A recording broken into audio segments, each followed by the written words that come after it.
Hello and welcome guys. तो आज की हमारी जो वीडियो रहने वाली है वो है साइंस के ऊपर, जिसमें हम बेसिकली बात करेंगे फिज़िक्स सब्जेक्ट के ऊपर। और जो हमारी आज की वीडियो का टॉपिक है वो है इम्पॉर्टेंट डिस्कवरीज इन फिज़िक्स। तो एग्ज़ाम में डिस्कवरी के ऊपर भी बहुत से क्वेश्चन पूछे जाते हैं, इसीलिए ये टॉपिक डिस्कस करना भी ज़रूरी है। तो वीडियो इंपॉर्टेंट है गाइस, पूरी देखिएगा। चलिए बढ़ते हैं आगे। Hey guys, welcome to the channel Tricks and Click Studies। Video देखने से पहले चैनल को जरूर सब्सक्राइब करें और बेल आइकन भी प्रेस करें ताकि हर वीडियो की नोटिफिकेशन आपको टाइम पे मिलती रहे। धन्यवाद। तो चलिए स्टार्ट करते हैं। चलिए गाइस शुरू करते हैं फर्स्ट पॉइंट के साथ, जो कि है लॉज ऑफ मोशन। तो हमें ये बताना है कि जो लॉज ऑफ मोशन हैं वो किसके द्वारा दिए गए थे। तो एक बहुत ही फेमस साइंटिस्ट हुए हैं, उन्होंने 3 लॉज ऑफ मोशन दिए थे जो कि किसी भी ऑब्जेक्ट के मोशन को स्टडी करने में बहुत ही इंपॉर्टेंट रोल प्ले करते हैं। तो उनका नाम था सर इसैक न्यूटन। आई होप कि आपने इनके बारे में पहले भी सुन रखा होगा और ये एक बहुत ही कॉमन फंडामेंटल क्वेश्चन है, इसका आंसर आपको पता होना चाहिए। Moving on to next point, जो कि है लॉज ऑफ इलेक्ट्रोस्टैटिक अट्रैक्शन। अब जो लॉज ऑफ इलेक्ट्रोस्टैटिक अट्रैक्शन है, इसकी थ्योरी जो है वो किसके द्वारा दी गई थी, ये हमें बताना है। तो इसका जो सही उत्तर है वो है चार्ल्स कूलम। ठीक है जी। तो कूलम है, उन्होंने बताया था कि दो अलग अलग चार्जेस के बीच में किस तरह की फोर्स हो सकती है, चाहे वो फोर्स ऑफ अट्रैक्शन होगी, चाहे वो फोर्स ऑफ रिपल्शन होगी। तो ये हमें बताया था चार्ल्स कूलम ने, ये भी इंपॉर्टेंट है, याद रखिएगा। Moving on to third point, जो कि है एटम की डिस्कवरी किसने की थी। अब एटम जो है वो हमारे यूनिवर्स, पूरे के पूरे यूनिवर्स का एक फंडामेंटल बेसिक बिल्डिंग ब्लॉक है। ठीक है। तो एटम की डिस्कवरी किसने की थी ये भी हमें पता होना चाहिए। तो सही उत्तर है जोहन डाल्टन ने। जी हाँ, तो जो एटम है उसकी डिस्कवरी की गई थी बाय जोहन डाल्टन। उसके बाद है लॉ ऑफ फ्लोटेशन। ये आई होप कि आपने जरूर पढ़ा होगा। लॉ ऑफ फ्लोटेशन किसके द्वारा दिया गया था। तो जो लॉ ऑफ फ्लोटेशन है वो दिया गया था आर्किमिडीज के द्वारा। आर्किमिडीज ने ये बोला था कि किसी ऑब्जेक्ट को अगर हम पानी में डालते हैं तो वो उस पानी को कुछ ना कुछ पानी को डिस्प्लेस करता है वहाँ से। तो जो कितना पानी डिस्प्लेस हुआ है वो, उसका जो पानी का वेट है वो किसके बराबर होगा, exactly equal to the weight of that object. तो ये बताया था आर्किमिडीज ने, तो ये भी आपने याद रखना है। इसके बाद है इलेक्ट्रोमैग्नेटिक इंडक्शन, जो कि इलेक्ट्रिसिटी में एक बहुत ही इंपॉर्टेंट रोल प्ले करता है ये टॉपिक। तो इलेक्ट्रोमैग्नेटिक इंडक्शन की जो थ्योरी है वो किसके द्वारा दी गई थी, बहुत ही फेमस साइंटिस्ट रहे हैं जिनका नाम था माइकल फैराडे।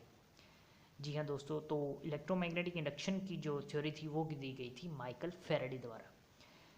गाइज अगर आपको वीडियो अच्छी लगे तो प्लीज़ वीडियो को लाइक ज़रूर कीजिएगा, चैनल को सब्सक्राइब कर लें, क्योंकि ऐसी ही और बहुत सारी इंपॉर्टेंट इन्फॉर्मेशन के साथ हम वीडियो आपके लिए लेके आते रहेंगे जो कि आपको हेल्प कर सकती हैं आपके कंपटीशन एग्जाम की तैयारी के लिए।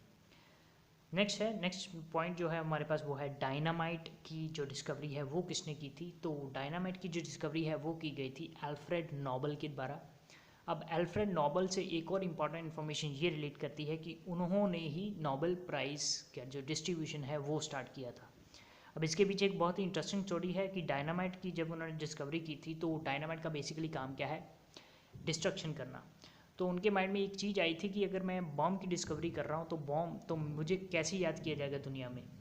ठीक है, मतलब एक मारने वाला इंसान याद किया जाएगा। तो इसीलिए उन्होंने एक अच्छा काम करने के लिए नोबेल प्राइज़ की शुरुआत की थी, जिसमें कि जो कोई भी साइंस की फील्ड में कोई बहुत ही एक्स्ट्राऑर्डिनरी काम करता है उसको नोबेल प्राइज़ हर साल दिया जाता है। उसके बाद है पीरियोडिक टेबल। तो जो पीरियोडिक टेबल है उसकी डिस्कवरी की गई थी मेंडेलीव के द्वारा। जी हाँ, ये भी आपने याद रखना है। After that next point is X rays. अगर बात की जाए एक्स रेज की जो डिस्कवरी है वो किसने की थी, तो उनका नाम था विल्हेल्म रॉन्टजेन। विल्हेल्म रॉन्टजेन, तो ये भी आपने याद रखना है, इंपॉर्टेंट है, एग्जाम में आ सकता है। उसके बाद है रेडियो एक्टिविटी। जी हाँ, तो रेडियो एक्टिविटी की जो डिस्कवरी है वो किसने की थी, तो जो रेडियो एक्टिविटी के डिस्कवरर थे उनका नाम है हेनरी बैकरल। और ये क्वेश्चन मैंने काफ़ी कॉम्पिटिशन एग्जाम में देखा है, तो गाइस ये आपको पता होना चाहिए, this is very important question. उसके बाद अगर हम बात करें कि who was the discoverer of electron, means electron की डिस्कवरी कितने की थी, तो इलेक्ट्रॉन की जो डिस्कवरी थी वो की गई थी जे थॉमसन के द्वारा। जी हाँ, ये भी आपने याद रखने हैं, इलेक्ट्रॉन प्रोटॉन न्यूट्रॉन तीनों के डिस्कवरर को आपको पता होना चाहिए, इंपॉर्टेंट क्वेश्चन है, तो प्लीज़ रिमेंबर दिस।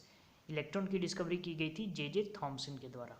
उसके बाद अगर हम बात करें द डिस्कवरी ऑफ प्रोटॉन, वो किसके द्वारा की गई थी, तो प्रोटॉन की जो डिस्कवरी है वो की गई थी रदरफोर्ड के द्वारा। और नेक्स्ट है न्यूट्रॉन। तो जो न्यूट्रॉन की डिस्कवरी है वो किसके द्वारा की गई थी, वो उनका नाम था जेम्स चैडविक। तो ये भी आपने याद रखना है।